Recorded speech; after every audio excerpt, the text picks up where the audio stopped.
അപ്പോൾ ദാ നമ്മൾ വീണ്ടും വന്നിരിക്കുകയാണ്. കഴിഞ്ഞ പ്രാവശ്യം ചെറുതായിട്ടൊന്ന് പാളിപ്പോയ നമ്മുടെ ഫേസ് പാക്കുമായിട്ട്. അപ്പോൾ എല്ലാവർക്കും ഹായ്. അപ്പോൾ നമ്മളിന്ന് തുടങ്ങുകയാണ്. അപ്പോൾ ആദ്യം മുട്ടയുടെ വെള്ളം എടുത്തിട്ടുണ്ട്.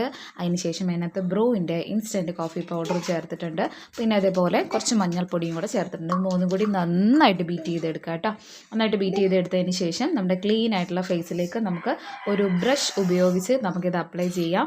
അല്ലാതെ നമ്മൾ ഫിംഗേഴ്സ് യൂസ് ചെയ്തിട്ടാണ് അപ്ലൈ ചെയ്യുന്നതെങ്കിൽ അത്ര കണ്ട് ബെനിഫിറ്റ് ഉണ്ടാവുമെന്ന് എനിക്ക് തോന്നുന്നില്ല.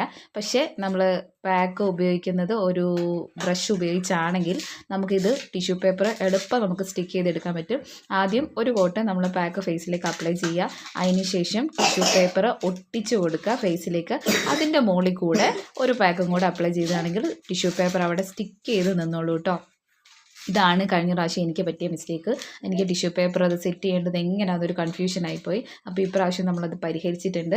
അപ്പോൾ ആദ്യം ടിഷ്യൂ പേപ്പർ ഞാൻ ഈ പറഞ്ഞതുപോലെ ചെയ്യുകയാണെന്നുണ്ടെങ്കിൽ നമുക്ക് ഈ പാക്ക് വളരെ സിമ്പിളായിട്ട് അപ്ലൈ ചെയ്യാനായിട്ട് പറ്റും കേട്ടോ. അപ്പോൾ കഴിഞ്ഞ പ്രാവശ്യത്തെ എൻ്റെ ഫ്ലോപ്പായി പോയെന്ന് വെച്ചാൽ എനിക്ക് ടിഷ്യൂ പേപ്പർ വെക്കാതെയാണ് ഞാൻ പാക്ക് അപ്ലൈ ചെയ്ത്. എന്നാലും റിസൾട്ട് ഉണ്ടായിരുന്നു കേട്ടോ. പക്ഷേ ഈ പ്രാവശ്യം നമ്മൾ ടിഷ്യൂ പേപ്പർ കൂടെ അപ്ലൈ ചെയ്യുമ്പോൾ അതിൻ്റെ ഡബിൾ റിസൾട്ടാണ്. കാരണം അത്രയും ക്വാണ്ടിറ്റി പാക്ക് നമ്മുടെ ഫേസിൽ അങ്ങനെ സ്റ്റിക്ക് ചെയ്ത് നിൽക്കുമല്ലേ. അപ്പോൾ അതുകൊണ്ട് നല്ല റിസൾട്ട് നമുക്ക് ഫേസിലുണ്ടാവും. നല്ല ഇൻസ്റ്റൻ്റ് ആയിട്ടൊരു ബ്രൈറ്റ്നസ് നമുക്ക് കിട്ടും. നല്ലതാണ്. നല്ലൊരു എന്താ പറയുക, കോഫി പൗഡറിൻ്റെ ഇൻസ്റ്റൻറ്റ് ബ്രൈറ്റ്നസ് നമുക്ക് പറയേണ്ട കാര്യമില്ല, അറിയാം. അതേപോലെ തന്നെ മഞ്ഞൾ നല്ല റിസൾട്ട് കിട്ടും.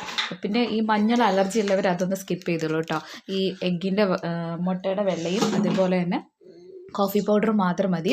അപ്പോൾ ജസ്റ്റ് ഒന്ന് ഉണങ്ങാൻ വയ്ക്കുക. എന്നിട്ട് അതിന് ശേഷം ഉണങ്ങിയതിന് ശേഷം ഒരു തവണയും കൂടെ നമ്മുടെ പാക്ക് അപ്ലൈ ചെയ്യുക.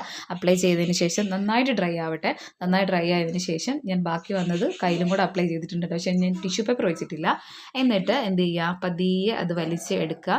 മുടിയൊക്കെ ഉണ്ടെന്നുണ്ടെങ്കിൽ ഒന്ന് ശ്രദ്ധിക്കണം. ഒരു ഹെയർ ബാൻഡോ അല്ലെങ്കിൽ ഹെയർ ബോയോ വെച്ച് കഴിഞ്ഞാൽ കുറച്ച് മുടിയൊക്കെ പോവാതിരിക്കും. എന്നിട്ട് വളരെ സാവധാനം വലിച്ചെടുക്കുക. നന്നായിട്ട് എൻ്റെ ഉണങ്ങിയിട്ടില്ല കേട്ടോ. അവിടെ ഇവിടെയൊക്കെ പറ്റി പിടിച്ചിരിപ്പുണ്ട്. നമുക്കത് വാഷ് ചെയ്ത് കളയാം. വാവ്, നോക്കിക്കോ എത്ര റിസൾട്ട് ഉണ്ട്. അടിപൊളി പാക്കാണ് കേട്ടോ.